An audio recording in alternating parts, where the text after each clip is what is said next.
Hello, my name is James Ferrata, and I'm going to talk about a good friend of mine, procrastination. This is something that I personally do.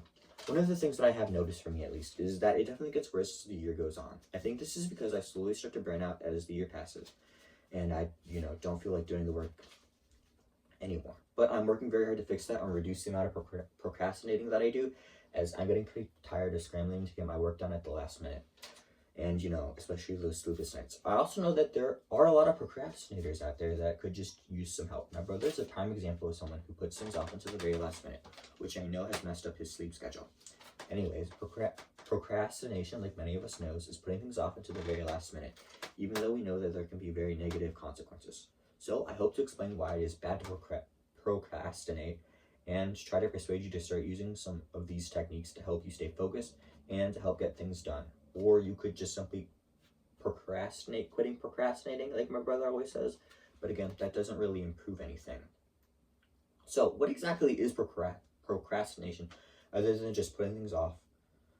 According to a study published by the journal Psychological Science, procrastination is linked to avoiding negative emotions like stress or boredom. Some examples would be school responsibilities like assignments that students might not find interesting, busy work, or something already stressful like a test that they may not want to take.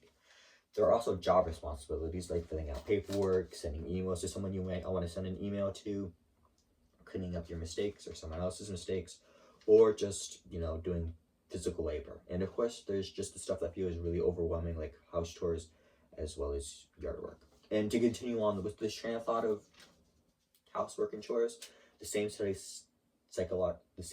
psychological science, says that many people procrastinate because some tasks seem too long or difficult.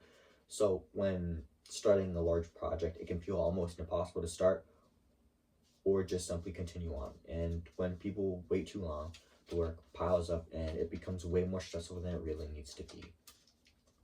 An example of this could be cleaning out a garage. Yeah, it could be a very big project and it can seem very overwhelming at first. And if you don't know where or how to start, you might just simply give up and never get around to finishing this.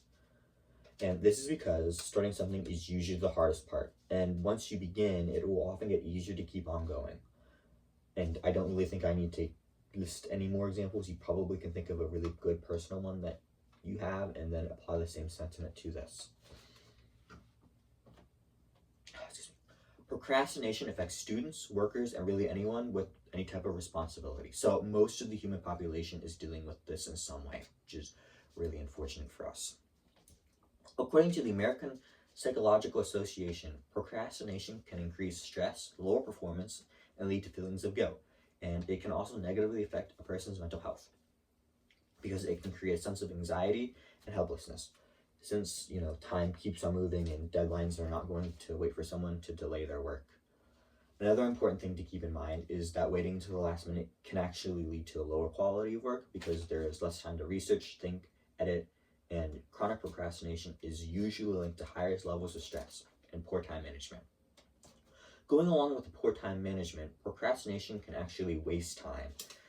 And this is because people will spend hours avoiding doing the work instead of actually doing it, and then they'll just end up doing a mad rush to finish everything, which usually leads to more mistakes and takes longer than if the work was done earlier because you have to then go back and fix those mistakes. And what's really, really bad is those mistakes can then often end up in the final project. And that becomes really bad if, like, your job or grades are riding on this, and it can be very detrimental to someone's career.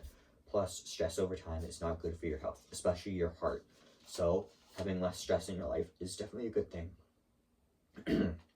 Finally, I have some helpful tips on how anyone can solve this problem. One solution is to break a project into smaller, easier parts so that they do not feel as overwhelming as doing it all at once. Because when you divide tasks into smaller steps, it makes it far easier to get started and continue.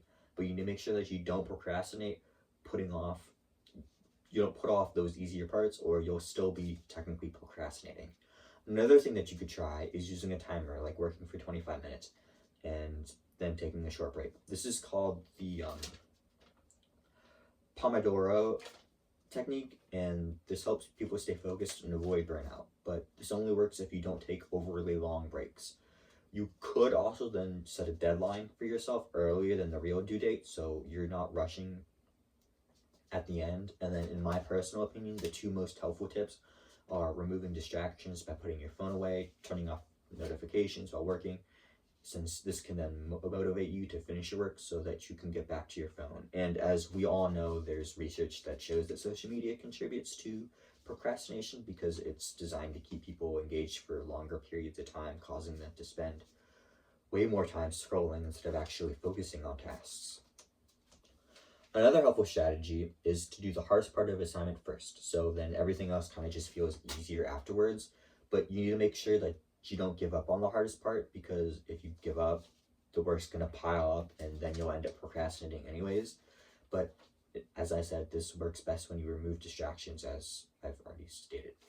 So, overall, the best advice that I can give you is, when in doubt, don't procrastinate, because as I've already stated in all of the other things, all of this can kind of lead to procrastinating anyways. So you just need to make sure that you're aware and to avoid falling into the habit of procrastinating. Regardless, procrastinating is a very common problem, but it is something that we all can improve and avoid. It can also lead to a healthier lifestyle. This can be as simple as breaking tasks into smaller parts, which helps with time managing, and it can also avoid distractions, which can help reduce stress and improve your quality of life.